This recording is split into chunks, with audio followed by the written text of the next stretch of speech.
Leopold Engleitner was born on July 23, 1905 in Eigenvogelhub, Austria. His father was also named Leopold and worked in a sawmill, while his mother was the daughter of a big estate owner.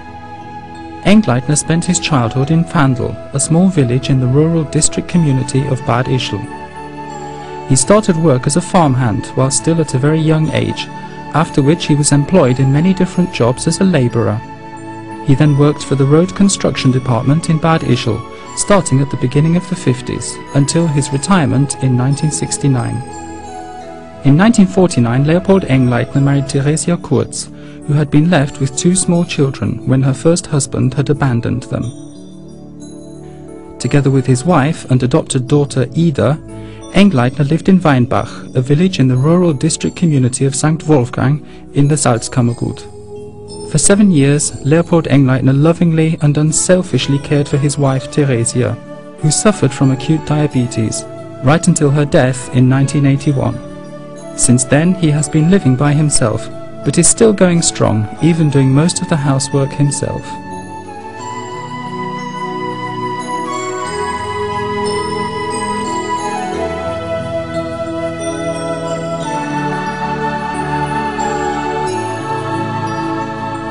He was still just a young boy when he experienced the monarchy era, and can tell us many things about the life of Kaiser Franz Joseph of Austria, who was ruling at that time.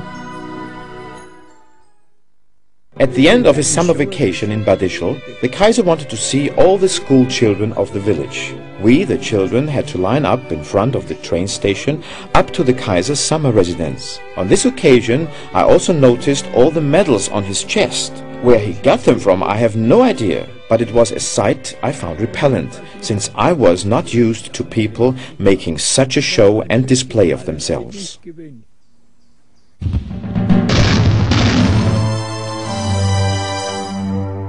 As a schoolboy, Leopold Engleitner experienced the devastating effects of the First World War. The role that religions had played in this war raised many doubts in his mind. The senseless genocide and the terrible misery of that critical time created a strong abhorrence of war in him that was to influence his future life.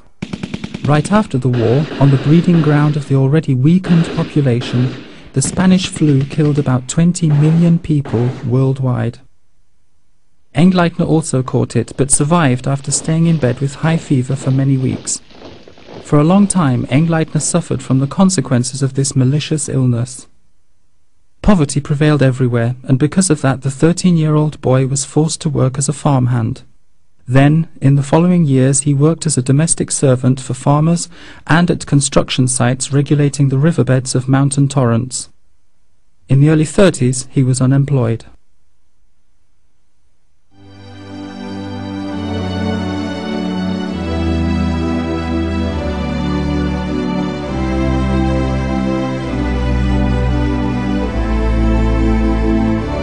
The year 1932 came to be a turning point in Leopold Engleitner's life.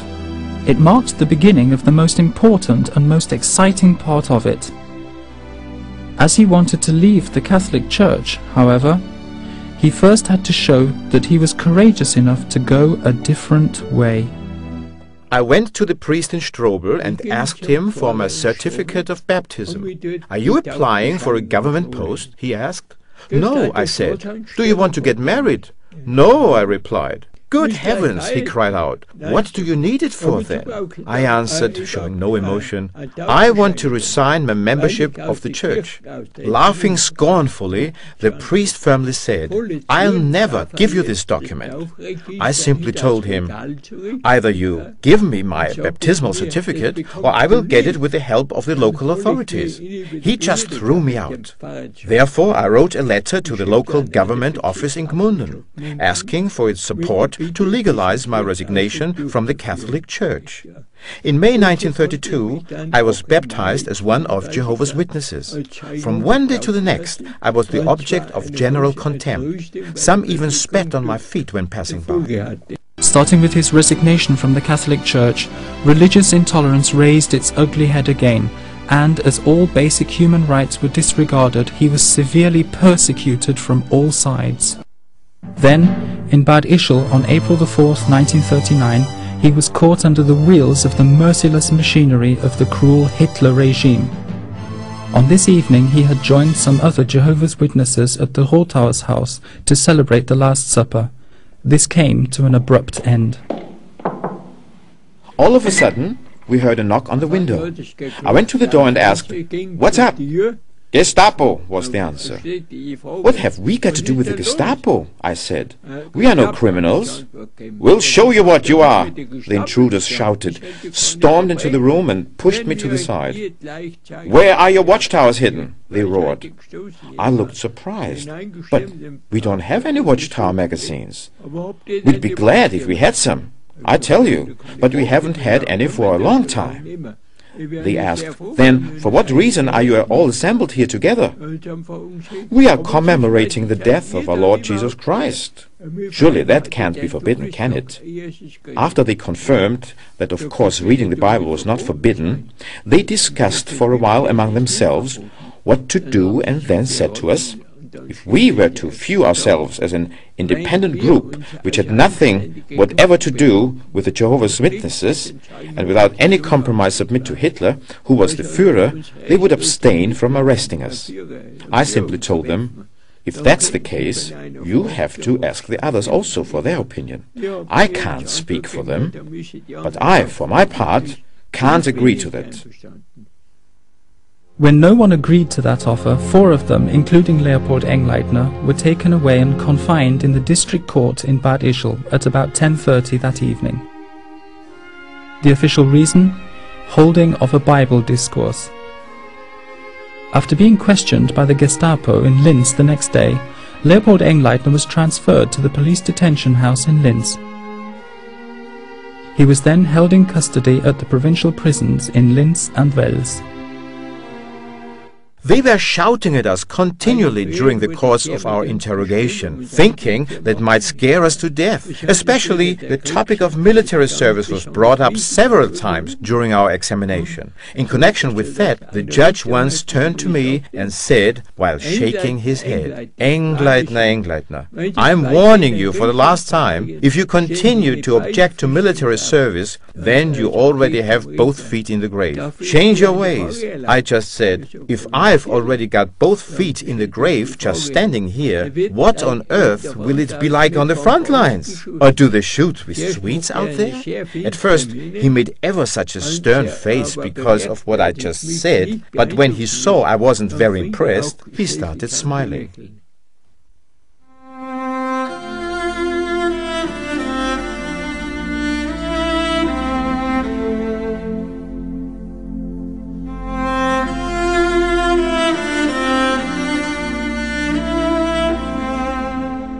As of 1937, more than 250,000 people of over 30 different nationalities were transported like cattle to Buchenwald concentration camp on Ettersberg Hill.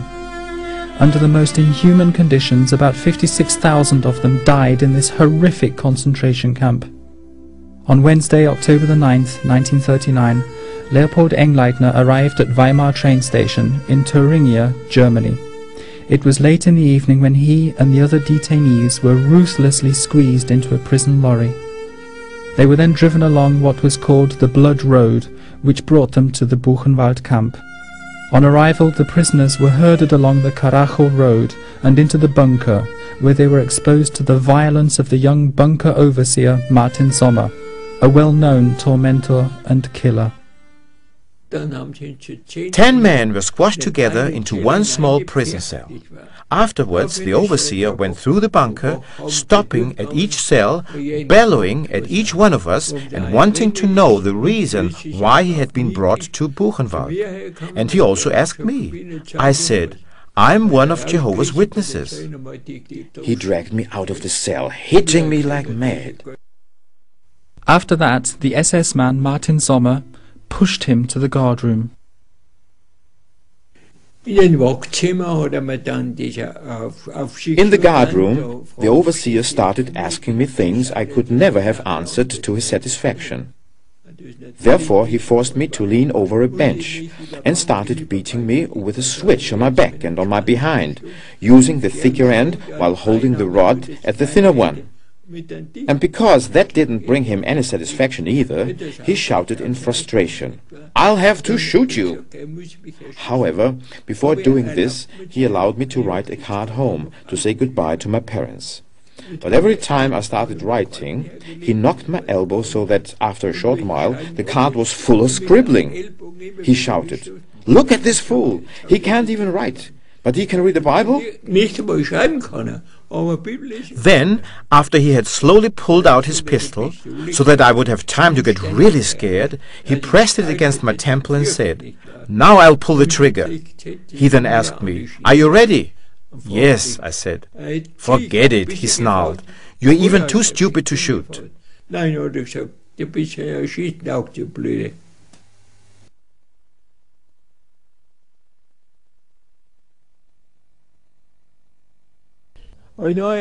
As a newcomer, I was allotted to the penal company and received an outfit marked by a purple triangle, which showed that I was one of Jehovah's Witnesses, and a black dot, which indicated that I was assigned to work in the quarry. The winter months between 1939 and 1940 were very severe, and temperatures as low as -36 degrees prevailed. Due to the weakened condition of those imprisoned, dysentery broke out in the camp, and the penal company was isolated. Within just 10 weeks, hundreds of them died. "Pallbearer to the gate." These words could be heard all over the camp every day. Happily, Leopold Engleitner was not only spared by this malicious illness, but also survived the hard labor in the quarry. After a certain period of quarantine, he was assigned to Block 44, together with all the other earnest Bible students, as Jehovah's Witnesses were called in the camp. About 400 Bible students were housed in Block 44, a two-story stone building. The walls of the rooms were lined by 3 rows of beds, one above the other, and covered with straw or wood wool. Each morning was the beginning of a day more terrible than the last. What all of us dreaded most was the shout every morning, "Out of the beds!" We rushed and hurried to the washroom, and we had breakfast, which was just a cup of coffee substitute. The morning roll call was very early in the day, and after that we hurried off to work. For lunch we had stew, and there was never enough. The evening roll call was very late, just before sundown. Physically exhausted but spiritually strong, the Bible students unswervingly kept holding fast to their conviction. They found the spiritual means to keep their faith alive every day, and even risked their lives just to get hold of a Bible somehow. When a Bible was smuggled in, it was taken apart and divided up into single books. I got the book of Job, which I somehow had to keep hidden on my body. I was only able to read it during the night, and after 3 months I had to return it. The Bible students were among the selected few detainees who were allowed to shave the SS men, because they knew that they would not be harmed in any way.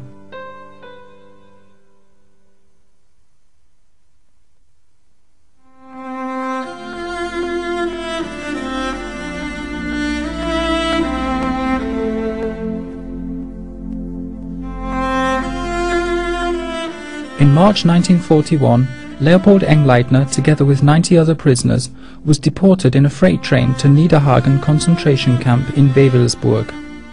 The Reichsführer SS Heinrich Himmler had big construction plans for Wewelsburg in mind, where a gigantic SS headquarters was to be built, which had been planned by the architect Bartels. To accomplish this huge task, a large crowd of laborers was required. Since many of the prisoners had been shot when trying to escape, Heinrich Himmler decided to use the hard-working Bible students. Firstly, to work them to death, and secondly, because he knew that they would never try to escape. Out of 3,900 prisoners, almost 1,300 found their agonizing death in Niederhagen concentration camp. For Leopold Engleitner, detainee number 46, the imprisonment in Wewelsburg in Westphalia meant 2 more years of humiliation. From May until August, we only had nettle soup to eat, and I got more hungry every day. As we lost a lot of weight, we grew thinner and thinner, and our strength declined drastically. Writing letters was also a problem. We were only allowed to write 10 words once a month. So that the SS would know that my views remained unchanged, I always wrote, "I am well and steadfast."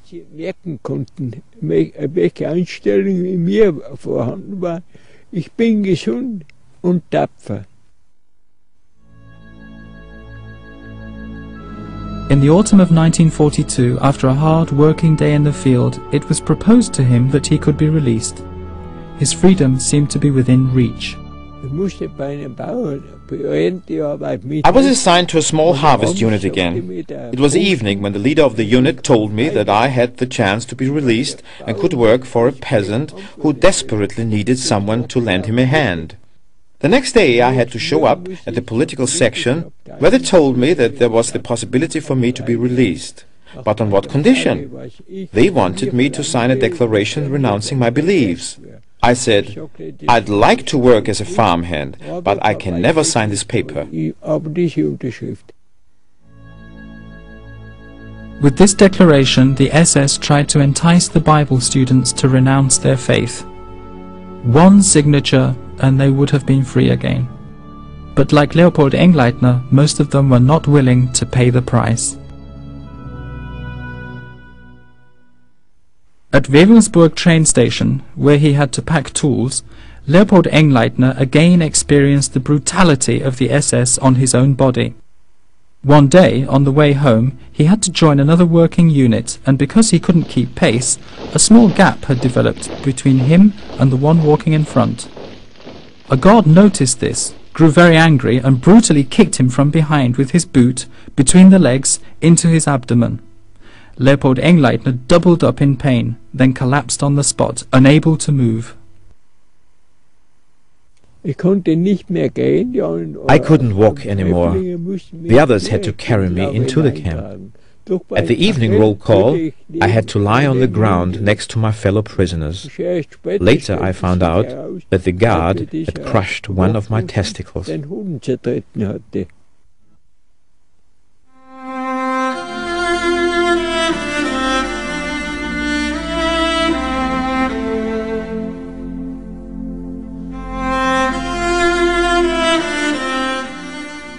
Ravensbrück concentration camp was originally intended for women only, but from 1941 onward the camp was enlarged to accommodate 20,000 men as well.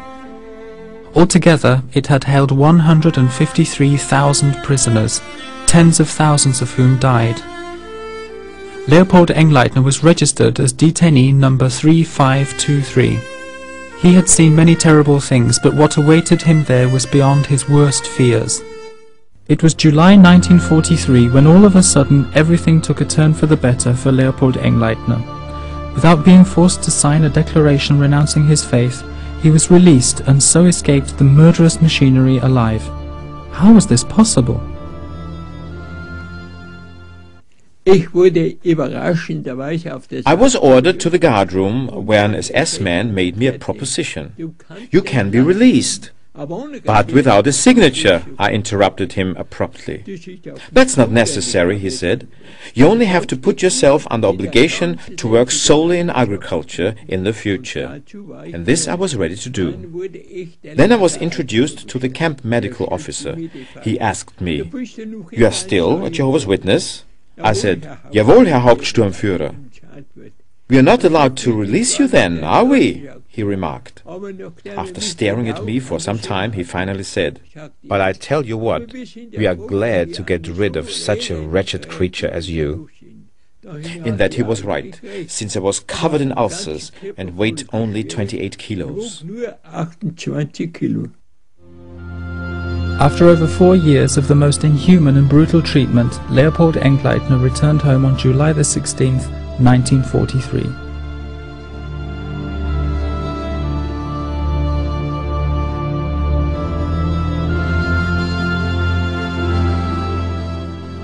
Following his release from Ravensbrück concentration camp, Leopold Engleitner began his forced labour as a farmhand for Johann and Franziska Unterberger, who had a farm in Windhag in the rural district community of St. Wolfgang. He thought that the end of the Second World War was just around the corner, and hoped the worst was over, until one day, about 3 weeks later, all of a sudden, he was summoned to a military medical examination.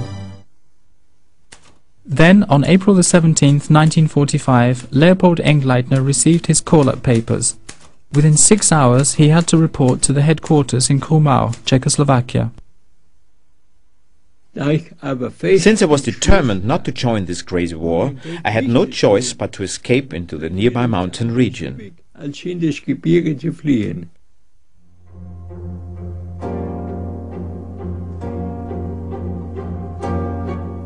In the night of April the 17th to April the 18th, 1945, Leopold Engleitner started his escape from the claws of the NS military police. He fled over the Vierlinger Wand into the forests on the southern slope of Leonsberg mountain. He was now a deserter, a conscientious objector, and everyone had the right to shoot him. After a week, the warm foehn wind subsided and cold winter weather returned to that region. It even started to snow very thick and heavily again. I was soaked to my skin, so that I saw no other possibility but to find shelter in the Meistereben Alp hut belonging to the family Unterberger. When I got there, I found enough wood lying around to light a fire to get warm again, and also to dry my clothes. Feeling absolutely exhausted and tired, I stretched out on the bench next to the fire and was quickly asleep. Suddenly, I shot up with a terrible pain in my back. I was literally on fire. Fortunately, I had the presence of mind to roll myself on the ground to extinguish it. After I finally put out the blaze, I realized that my entire back was burned and I found myself in severe pain. Since my outfit was burned at the back as well, I put it on back to front, so that the burns on my back were protected. What could he do in the middle of the night? He had no other choice but to go back to the Unterberger Hof to be able to treat his burns somehow and get some new clothes. In great fear of being detected, he stealthily went down to the farm. Despite shivering with fever, he was so thirsty that he stopped at every stream to take a drink. It was almost daybreak when he arrived at the farmhouse, but Franziska Unterberger was afraid and sent him away again. He was being searched for everywhere. I had to go to my parents. They didn't like the idea of hiding me for a while, but I had no other choice, since a new day was already dawning and I could have been easily detected. So they had to take me in. I found myself a hiding place in the hayloft. My mother then came with some wet towels to cool my burns. She also brought some soup that she had put into a milk can and lifted up to me with the help of a hay fork. After 2 days, I had had enough of my parents lamenting, and I chose to leave them again. I found myself a cave situated on a mountain slope. It was very small and not very high, therefore I couldn't stand erect. Using moss and branches, I made myself comfortable in it. It was a fine hiding place, and I had a good view all over the region. Nobody could have ever taken me by surprise. This ideal hiding place was especially important, as a Nazi search party was already on his heels.